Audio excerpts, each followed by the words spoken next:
Alright, welcome back to MGM. I am Jimmy. Today we're going to talk about a video that I saw last week by a gentleman named Podger that really kind of talks about a big problem facing Warhammer 40k fans in general. And the video just kind of talks about expectations versus reality, how we buy things with the expectations that we're going to get them painted up and on the tabletop versus the reality of a year going by and they're still sitting in a box on sprues.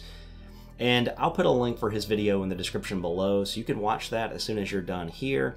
And he really touches on just this constant drip of releases that is coming from Games Workshop for the various games that they play. And Games Workshop has an absolutely fantastic marketing arm where when they get you into the ecosystem, they make it very difficult to get out.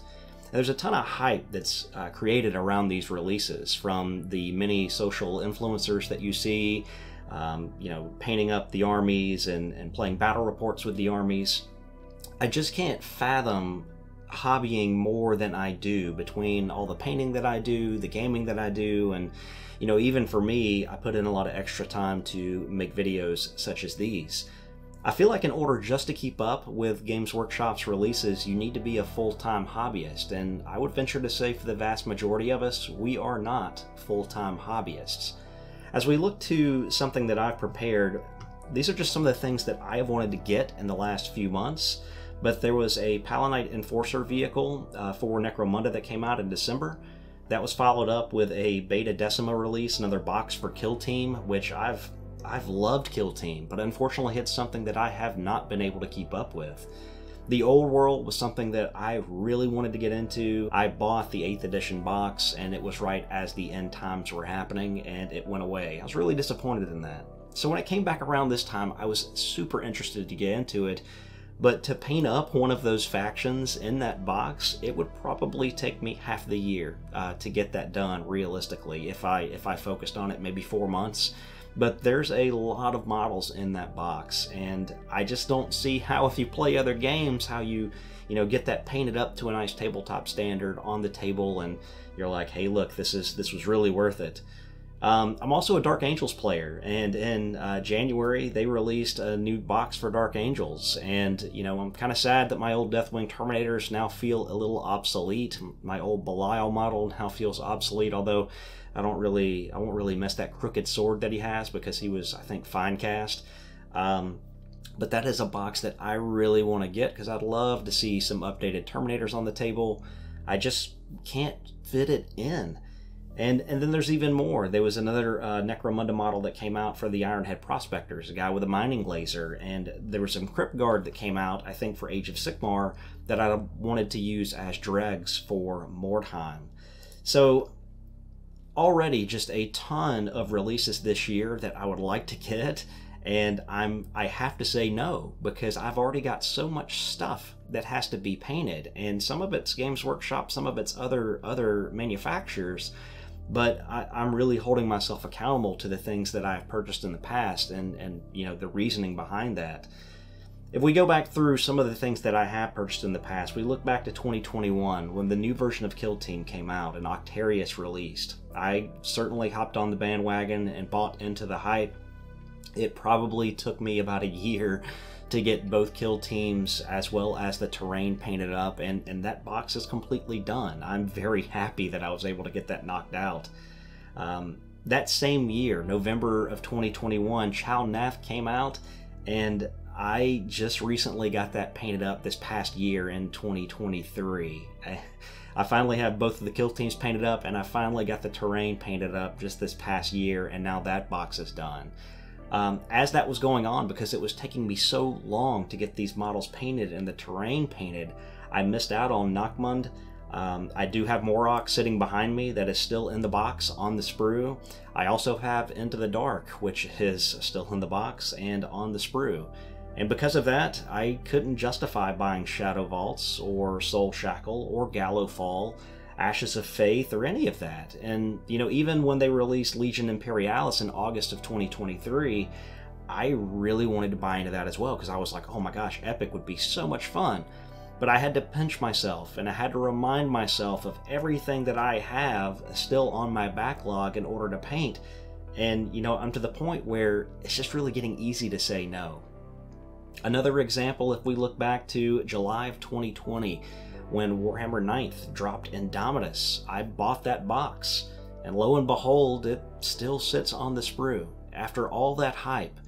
The same thing with Leviathan that came out in June of this past year. I bought Leviathan as well, and the entire thing is still on the box, still in sprues. I bought Battle for Osgiliath in December of 2022, and I am still working on the terrain right now. I'm about to have that box completely finished after I get the terrain assembled and painted. There's Ash Waste for Necromunda. When that came out, I was really bought into that because my channel, of course, has a lot of Necromunda content, but I still don't have the terrain, and I still don't have the Orlok vehicles painted, or the Ash Waste Nomad vehicles, the Dust Runners painted. So I like to think that I do paint pretty frequently. I actually made a 2023 painting log where I was just kind of looking through everything that I've painted, posted it on Instagram, but I painted up a full gang of Chaos Cultists for Necromunda. This is in January. A box, an entire Soviet starter box for Flames of War. And as you can see behind me, those are pretty hefty boxes. In February, I got a Witch King on Felby's done for Middle-earth. I got Ash Waste Nomads done, an entire gang. In March, I was able to complete that Chalnath terrain. In April, I got a new Necromunda gang totally done.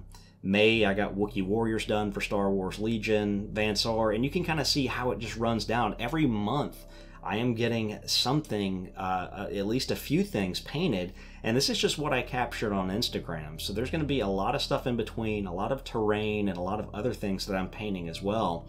I like to feel that I put in a pretty good amount of time trying to paint everything, but you can see that I still have Indomitus, I still have Leviathan, but that's still on a sprue, still sitting in a box. So it's like, how do I continue to justify purchasing more and more and more, and I'm not painting what I am buying? It's hard. Like, I genuinely don't understand how people keep up with it.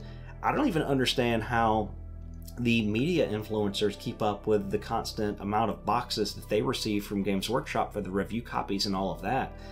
It's difficult. But the hype is built up around the battle reports that we see and the painting videos and everything else, and it makes you want to go out and buy more. And there has to be a point where you just look at it and say, you know what, I've got enough, and I'm not going to buy more until I get a lot of this taken care of. Some of the games that we've played on this channel: Necromunda, obviously, Mordheim, which we've started, Flames of War, Bolt Action, Kill Team, Star Wars Legion, Warhammer 40k, Middle-earth strategy battle game, Grimdark Future, to name a few. And then there's a ton of games that I would like to play. I would like to play Infinity. I'd like to get Pike and Shot painted up and on the table behind me. I'd also like to venture into some RPG style games like Rangers of Shadowdeep, maybe some Gaslands, Frostgrave, Stargrave, 5 Parsecs from Home, that has been on my list, and then even some Games Workshop games: Blood Bowl, Warcry, Blood and Plunder, and then another indie game, Relic Blade. All games that I have been looking at and just giving some, consideration. Hey, look, these are games that I would like to try out. I'd like to play them. I just simply can't seem to get out of this wheel that I'm in. And that's what I'm talking about, is the wheel of Warhammer, and how it keeps spinning.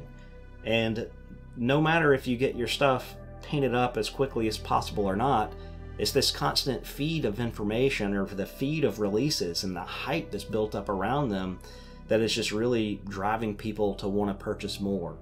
And if you're like me, at some point you just have to get to a point where you've got to start saying no. I'm going to continue to work on my backlog. I'm not going to keep up with these constant releases anymore. Yes, I'd love to update my Dark Angels army. I'd like to start Tyranids, from the Leviathan box. I'd like to finish up my Necrons from the Indomitus box. I got a lot of factions in 40k that I'd like to put on the table, but unfortunately I just can't find the time to get it all done. So that was pretty much the premise of this video. it's just to kind of walk you through, you know, how much I am painting, how much I am putting into the hobby versus the amount of stuff that's coming out. And this is just from the Games Workshop side of the house, but it is very difficult to keep up with. I'm not sure if there's many. I'm sure there are many more of you out there that have similar struggles. And if you do, please leave a comment below. But I do feel like that this is almost like a bubble that is bound to pop at some point. When you tie this together with how limited some of these releases are, if you go to the GW website for some of these, you know, older Kill Team boxes and stuff, you know, you're going to be going to eBay to get a hold of those because they're no longer being produced, no longer available, you know, whatever it may be. So it's kind of like if you don't buy into it right then and right now, then, you know, you do miss it, even though it's going to sit on your shelf and may never get painted. You know, if you don't go out and purchase it, you might not have it at all. So it's one of those things from a business model perspective. I really just struggle with this internally, and I just wanted to make this video as kind of a sounding board out there to see how many others do as well. So that's it. I really appreciate you watching this video. I'm Jimmy from MGM, and we will see you in the next one. Take care.